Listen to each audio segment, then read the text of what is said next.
Bienvenidas, estimadas alumnas, a la clase número 3 de Problemática.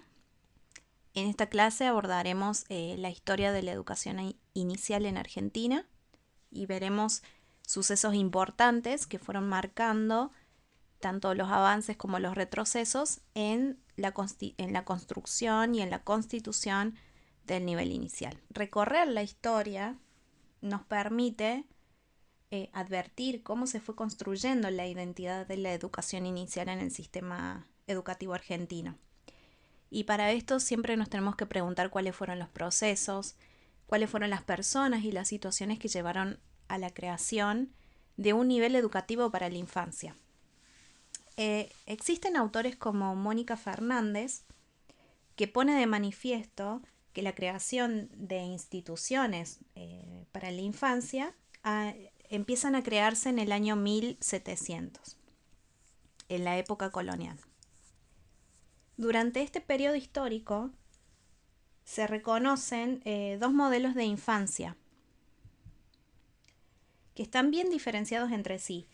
La autora dice que hay una infancia criada en el ámbito familiar, que tiene que ver con el ámbito privado, y hay una infancia abandonada, de la que se ocupaban otros.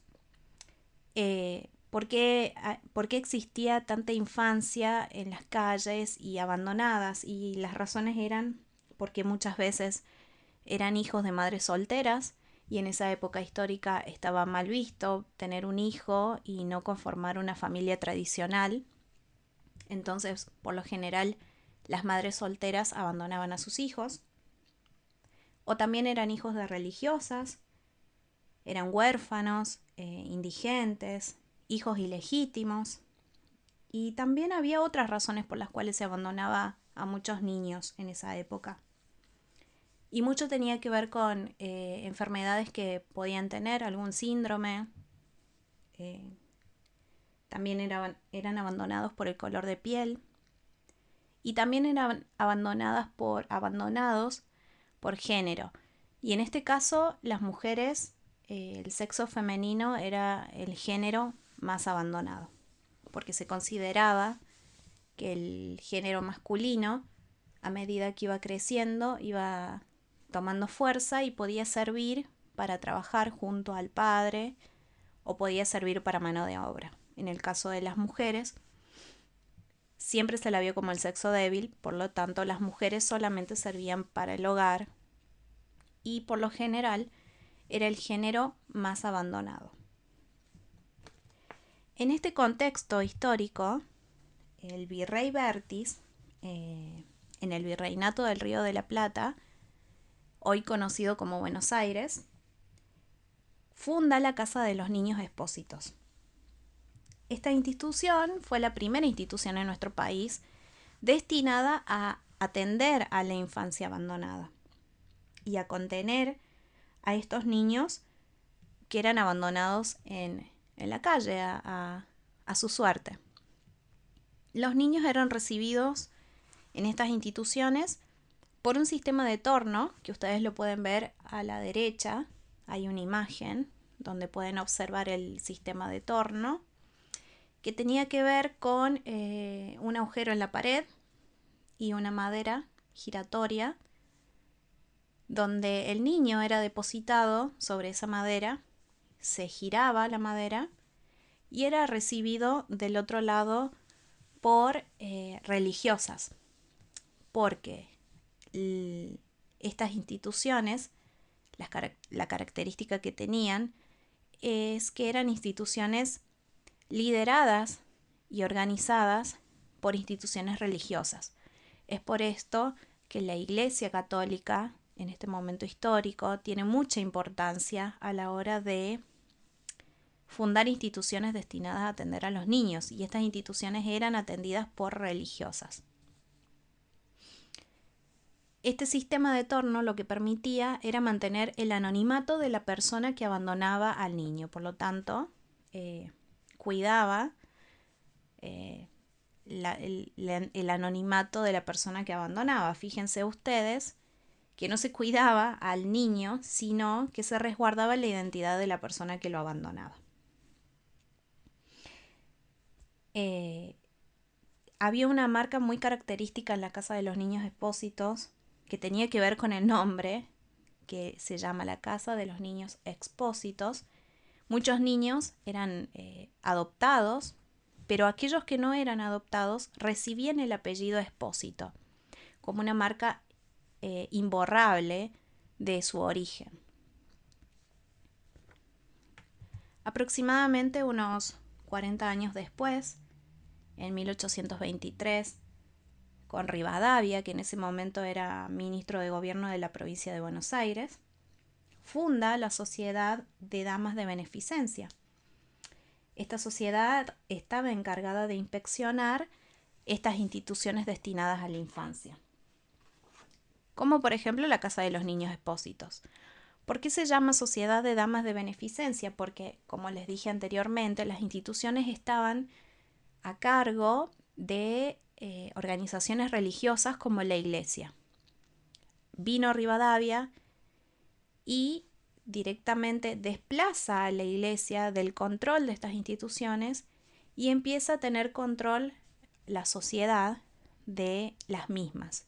Y en este caso, la Sociedad de Damas de Beneficencia tenían el control y la inspección de estas instituciones. Se llama de Damas de Beneficencia porque estaba comprendido por las damas de clase alta y las damas de élite, aquellas esposas de empresarios, esposas de políticos, aquellas esposas que tenían un alto poder adquisitivo y que veían que ayudar a los niños o hacer estos actos de beneficencia era una virtud en ellas. Años más tarde aparece un personaje, una persona muy importante en escena y es muy importante para la historia de la educación argentina. Es Domingo Faustino Sarmiento. Todos ustedes lo deben haber escuchado, lo deben conocer. Él era político, escritor, docente, periodista y también fue militar. Sarmiento cumplió distintos roles en el gobierno. Fue gobernador, fue presidente, fue senador y ministro de Educación también. Y entre el año 1840 y 1860, él realizó distintos viajes al extranjero, por Europa y Estados Unidos, y diseñó un modelo y un sistema educativo integrado para nuestro país. Este modelo estaba básicamente inspirado en lo que conoció él en sus viajes por el extranjero. Y en Francia específicamente conoce dos instituciones que le llaman mucho la atención, que son las casas cuna y las casas de asilo, que son instituciones destinadas a atender a niños muy pequeños, a bebés de entre 18 meses y 2 años, y entre 2 años y 7 años. Y después también atendía y le brindaba atención a las madres solteras, en estas casas cuna. Él deja muy en claro que estas instituciones le llamaron mucho la atención y lo expresa en su libro Educación Popular, que fue escrito en 1849, donde él expresa y describe las bondades de estas instituciones y también deja en claro y sienta las bases del rol primordial que cumple la mujer en estas instituciones, porque él consideraba que las mujeres tenían cierto instinto maternal para poder dedicarse a la educación de niños, el cuidado de niños, eran más pacientes, más bondadosas, más cariñosas en comparación con los hombres. Y aquí es donde empieza a aparecer la figura fuerte de la mujer como la figura de la maestra por excelencia, que debe ser mujer porque tiene ciertas características que hacen que sea más fácil acercarse a los niños. En sus viajes por Estados Unidos, Sarmiento conoce a Horace Mann y Mary Peabody. Era un matrimonio que conocía los principios del kindergarten. Estos principios fueron fundados por el pionero en la educación inicial, un pedagogo alemán llamado Federico Froebel, quien es el que acuña en el año 1840 el término kindergarten. Él consideraba el kindergarten como una extensión del hogar y pensaba o consideraba también que los aspectos más importantes y cruciales en la educación de niños pequeños era el juego y la libertad. Aquí vemos la importancia que Froebel le da al juego como fundamental y característico en la enseñanza de pequeños niños, y que hasta el día de hoy el juego sigue siendo principal y fundamental en el nivel inicial.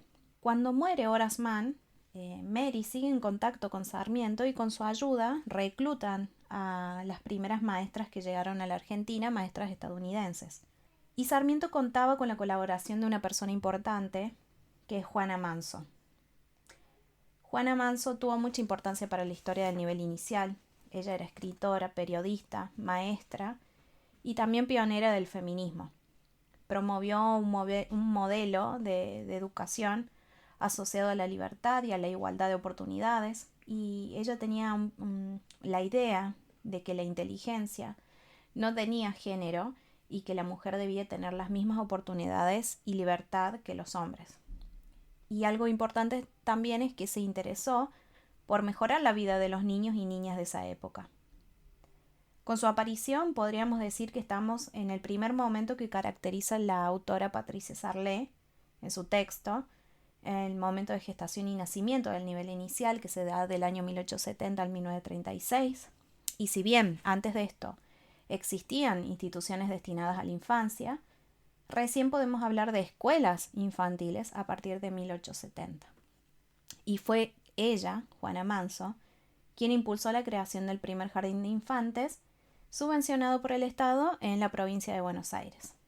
En este jardín se encargó 2 maestras norteamericanas que fueron formadas en los principios froebelianos.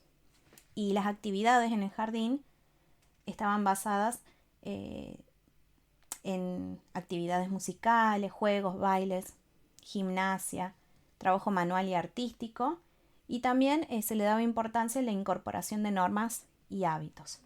Y fue de este modo, básicamente, que se fueron sentando las bases de la educación infantil, en donde el Estado debía asumir la responsabilidad de la educación a temprana edad. En el año 1884 hay otro suceso importante, que es la sanción de la Ley de Educación Común, 1420. Esta ley fue impulsada por Sarmiento y es la que consolida por primera vez en nuestro país el sistema educativo. En esta ley el jardín de infantes era una parte integrante, pero no principal. Solamente estaba destinado a los sectores medios altos, ya que este nivel solamente regulaba la educación primaria, teniendo las siguientes características. La educación debía ser gratuita, obligatoria, laica, gradual y común. Pero en cuanto al jardín de infantes, el mismo queda por fuera de la educación formal y obligatoria. Incluso en el artículo 11 de esta ley se establece que la creación de uno o más jardines en las ciudades donde sea posible dotarlos se podrán crear, o sea, crear jardines en las ciudades y jurisdicciones donde sea posible dotarlos suficientemente. De este modo, queda en manos de las provincias y de las jurisdicciones la decisión de crearlos o no. Aquí vemos muy claro que el Estado no estaba interesado en la educación de menores de 6 años, por lo tanto quedan por fuera de la órbita obligatoria y formal de la educación, y solamente se los nombra en la ley como otro espacio formativo no obligatorio, y que las ciudades que quisieran y tuvieran los recursos para hacerlo podían crear espacios de jardín de infantes. Junto con la sanción de la ley se crea el primer jardín de infantes, anexado a la Escuela Normal de Paraná, donde su directora fue otra persona importante para la historia de la educación inicial, que fue Sarah Eccleston, era una maestra estadounidense, y con ella también se inició la formación de las primeras maestras de jardín de infantes. En el año 1888 egresaron las primeras maestras. Aquí podemos observar en esta época la diferenciación de clases sociales en cuanto a educación y en cuanto al acceso a los jardines de infantes, ya que estos espacios formativos estaban destinados para clases medias altas y para los niños más carenciados y de clases bajas existían otras instituciones para brindarles solamente asistencia. Aquí diferenciamos que solamente las clases más pobres necesitaban alimento, cuidados, y las clases altas podían tener derecho y acceso a otro tipo de actividades. En 1902, Pablo Pisurno, quien era inspector de enseñanza, convocó un congreso en nuestro país donde se debatió, entre otras cosas, el comienzo de la escolaridad, o sea, la edad escolar. Y a la conclusión a la que se llegó es que la edad escolar se debía empezar a partir de los 6 o 7 años, quedando así el jardín nuevamente por fuera de la educación formal.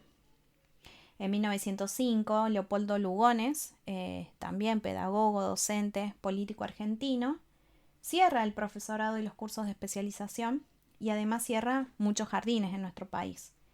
Y la razón fue porque en un congreso de directores se argumentó que el jardín de infantes era innecesario y perjudicial. Todo basándose en estadísticas donde comparaban a los chicos que habían ido al jardín de infantes y después a la primaria y a aquellos que solamente habían ido a la primaria, y decían que los primeros, los que habían ido al jardín y luego a la primaria, eran inferiores en mentalidad, eran chicos rezagados. Por lo tanto, consideró que los espacios de jardines de infantes eran perjudiciales para la educación de niños pequeños. Y es así que durante esta época, en la década del 30, entre el 20 y el 30, surge una marcada contraposición entre los que impulsan el desarrollo del nivel y los que dudan de su real importancia. En 1920, la educación argentina, en esta lucha de validación en cuanto a las instituciones de jardín de infantes, está sin rumbo pedagógico en relación a la educación inicial. La mujer ingresa al trabajo gracias al crecimiento industrial y empieza a aparecer la necesidad de un espacio destinado al cuidado de niños pequeños cuando los padres, y no solamente los hombres, sino que las mujeres, tenían que ir a trabajar. Y aquí aparecen los jardines en las fábricas, las guarderías, las salas cunas y los primeros jardines maternales. Durante los años 20 y 30 aparece una nueva corriente pedagógica, que es la Escuela Nueva. Esta corriente pedagógica tiene gran influencia en los jardines de infantes e introduce conceptos e ideas como la diversidad y la autonomía, el contacto con la naturaleza, el estimular el aprendizaje y el placer por aprender, el arte y la libre expresión, que son características que el nivel inicial sigue teniendo vigentes hasta el día de hoy. Luego de esta lucha entre los que apoyaban y los que no apoyaban la creación de jardines de infantes y de su existencia, se crea la Asociación Pro Difusión del Kindergarten, llevada adelante por Sarah Eccleston, donde esta asociación formaliza el pedido ante el Estado de la creación de instituciones para la infancia. Y de aquí la importancia de esta asociación para nuevamente darle impulso al nivel inicial al jardín de infantes en nuestro país. Y aquí llegamos al segundo momento importante por Patricia Sarlé, que ella lo llama un momento de crecimiento y reconocimiento que se da del año 1936 al 1960 en el peronismo, durante las presidencias de Juan Domingo Perón. Fue un momento muy importante para la educación inicial porque nuevamente cobra un fuerte impulso. Vemos, aparece esta idea de los derechos de los niños y las niñas, de la educación para todos, de igualdad de oportunidades para todos. Y la llegada del peronismo en sí le da a la niñez otra interpretación, como una generación que necesita ser atendida, respetada y educada. Y en 1944, la Asociación Pro Difusión del Kindergarten obtiene un gran apoyo de Juan Domingo Perón y gracias a eso se impulsa nuevamente la creación de jardines de infantes en todo el país. En este momento también aparece una mujer y una figura importante que es la esposa de Juan Domingo Perón, es Eva Duarte de Perón. Esta mujer también llevó adelante la creación de distintas instituciones para atender a las infancias más desfavorecidas, como el hogar escuela, los hogares escuela, que fueron creados en casi todo el territorio argentino. Y la característica que tenía estas instituciones es que no solamente eran asistenciales, sino que también tenían un carácter educativo. También había enseñanza de por medio. La mujer ocupa un lugar protagónico durante el peronismo y los jardines se convierten en piezas claves del gobierno peronista.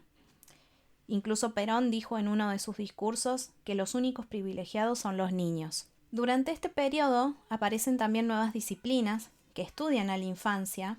En la década del 50 y del 60 aparece la psicología, por ejemplo, que estudia la subjetividad y el desarrollo evolutivo de los niños, y esto permite una innovación educativa en los jardines de infantes. Durante este periodo también se retoma y se sistematiza la formación docente con el Instituto Nacional Superior del Profesorado de Educación Preescolar. Y aquí podemos ver algunas condiciones de ingreso al profesorado que definen la imagen que se comienza a tener de las maestras de nivel inicial. Debían ser mujeres jóvenes, no más de 22 años, egresadas de escuelas normales y con habilidad para tratar con niños, capacidad de dibujar, cantar, y que hubieran aprobado la prueba de aptitud de dibujo y canto. Esto deja en claro la visión y la representación social de la imagen de la maestra de jardín de infantes hasta el día de hoy. Joven, divertida, que sabe hacer manualidades. Hoy sabemos que con el avance de los años y con las mejoras en los planes de estudio y con el avance de muchas ciencias, sabemos que la profesión docente ha adquirido una mirada mucho más compleja y es una formación profesional como cualquier otra formación docente. Y llegamos al tercer momento, el último momento, por Patricia Sarlé, que tiene que ver con la elaboración de planes, con la búsqueda y la integración interna del nivel inicial. En el año 1968 se publica un libro muy importante que se llama Fundamentos y Estructuras del Jardín de Infantes por Eve San Martín de Duprat y Cristina Fitzche, que consolidó un nuevo modelo pedagógico y dejó atrás las lógicas asistencialistas y sanitarias que habían tenido importancia hasta ese momento. Y también en el año 1972 se elabora el primer documento curricular donde se expresan los fines y los objetivos del nivel inicial. En el año 1973 y 1974 podemos decir que ocurre otro quiebre en la historia del nivel inicial, porque aparece un momento histórico para todos los argentinos, un momento importante y muy doloroso para muchos, que es la dictadura militar. Los militares derrocan a Perón y empieza a haber un fuerte control ideológico en la tarea docente, hablando desde el aspecto educativo, ¿no? Y se empieza a controlar qué se enseña, cómo se enseña, qué hay que decir, qué no decir. Y en el nivel inicial, aunque parezca mentira, también hubo mucho control ideológico, porque uno pensaría, ¿qué se le puede enseñar a un niño de 5 años que vaya en contra de un gobierno? Y sí, hubo prohibición de literatura infantil, por ejemplo, que ellos consideraban libros subversivos, libros que iban en contra de el pensamiento y de la idea de gobierno de una dictadura militar, ¿no? Con el retorno de la democracia en el año 1983, bajo la presidencia de Raúl Alfonsín, el Jardín de Infantes nuevamente cobra un importante impulso. Se empieza a ver al nivel inicial desde una mirada totalmente pedagógica y ya hablamos del Jardín de Infantes como nivel inicial. Hay una revalorización también del rol docente, una revalorización de los espacios formativos. En el año 1985 empieza a crecer la creación de jardines maternales y también son considerados como espacios formativos, pedagógicos, no solo asistenciales, y sobre todo en la valorización de la tarea docente en el nivel inicial, porque ya hablamos de una formación docente especializada, carreras de grado, desde las distintas disciplinas. Empezamos a ver una nueva aparición de docentes más actualizados, apoyados en otras disciplinas y desde la mirada de la profesionalización. En el año 1993 se sanciona la segunda ley de educación en nuestro país, casi 100 años después de la primera, y esta ley se llama la Ley Federal de Educación 24.195. Esta ley tiene mucha importancia para el nivel inicial porque en ella el nivel inicial es parte constitutiva e integral de la educación. Es el primer nivel educativo por el cual todo sujeto debe pasar, ya que considera al jardín de infantes de 3 a 5 años siendo sala de 5 obligatorio y al jardín maternal para niños menores de 2 años. Sin embargo, este avance tan importante gracias a esta ley también tiene algunas falencias, porque si bien sala de 5 es obligatorio, sala de 4 y 3 y jardines maternales quedan por fuera de la responsabilidad del Estado y queda solo en las posibilidades de cada provincia y de cada jurisdicción crear espacios formativos para estas edades. Y en el año 2006 hay otro avance importante, muy importante, que tiene que ver con la tercera ley de educación en nuestro país y es la Ley de Educación Nacional, la LEN, también se le llama de esta manera, la Ley 26.206, que es una ley que tiene un avance importantísimo en cuanto a la mirada del nivel inicial. Ya no hablamos más de nivel inicial, sino que hablamos de educación inicial. El término también es realmente importante porque ya no solamente lo vemos como un nivel, como un escalón, como un paso, sino que también lo incluimos y lo integramos dentro del concepto de educación. Es importantísimo. Y ya hablamos de educación desde los 45 días hasta los 5 años, siendo comprendido como una unidad pedagógica. Entendido esto, que desde los 45 días hasta los 5 años, en cualquier institución que atienda a niños de esta franja de edad, tienen que ser espacios formativos, educativos, pedagógicos. Sí, la ley deja bien claro que la educación es obligatoria y gratuita a partir de los 5 años, o sea, de la sala de 5, pero en el año 2015 aparece la norma 27.045 y esta norma modifica el artículo 16 de la LEN y establece que la obligatoriedad de la sala de 4 años se incluye dentro del sistema educativo obligatorio y gratuito. Entonces hablamos de una educación obligatoria a partir de la sala de 4 años. Dejando un poco por fuera lo que es sala de 2, sala de 3 y jardines maternales, por fuera de la responsabilidad del Estado de la creación de estos espacios.